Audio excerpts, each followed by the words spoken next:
Hi views, welcome to my channel. ఈరోజు recipe egg curry.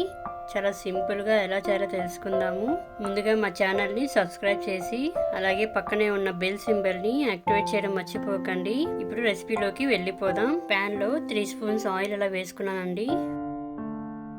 అందులో చిటికెడు మెంతులు, మీరు కౌంట్ చేసుకోగలిగితే 10 to 15 చాలండి. అలాగే హాఫ్ స్పూన్ ఆవాలు వేసి చిటపట అన్నాక తరిగిన 2 ఉల్లిపాయ వేసి మరో 2 నిమిషాల పాటు వేగనివ్వండి.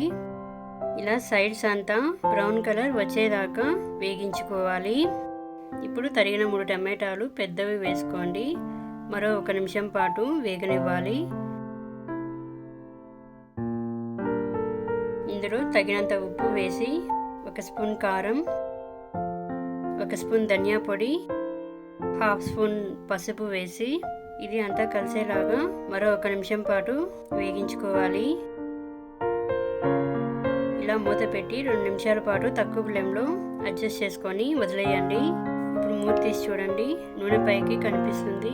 ఇప్పుడు చింతపండు జ్యూస్ పోసుకోవాలి. చిన్న నిమ్మకాయ సైజులో చింతపండు చాలు.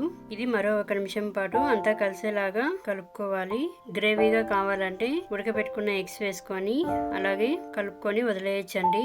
నేను పులుసులాగా చేస్తున్నాను. 1 గ్లాస్ నీళ్ళు పోసుకుంటే చాలండి. ఈ మిశ్రమాన్ని మరోసారి బాగా కలుపుకోవాలి. ఇలా మూత పెట్టి 2-3 నిమిషాల పాటు హై ఫ్లేమ్లో వదిలేయండి.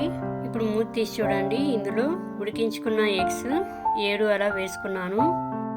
మరోసారి ఈ మిశ్రమాన్ని అంతా కలిసేలాగా కలుపుకున్నాక చివరిగా కరివేపాకు వేసి కొత్తిమీరతో గార్నిష్ చేసుకొని మూత పెట్టి మరో 2 నిమిషాల పాటు వదిలేయండి. హై ఫ్లేమ్లోనే అడ్జస్ట్ చేసుకోవాలి. అంటే వ్యూస్, మూత తీసి ఒకసారి కలుపుకొని సర్వ్ చేసుకోండి. మీరు కూడా తప్పకుండా ట్రై చేయండి. మీకు ఎలా వచ్చిందో కూడా మాకు కామెంట్ ద్వారా తెలియజేయండి. మీకు ఈ రెసిపీ నచ్చితే లైక్ చేసి మీ ఫ్రెండ్స్ కూడా షేర్ చేయండి. మీకు ఎలా వచ్చిందో టేస్ట్ చేసి మాకు కామెంట్ ద్వారా తెలియజేయండి.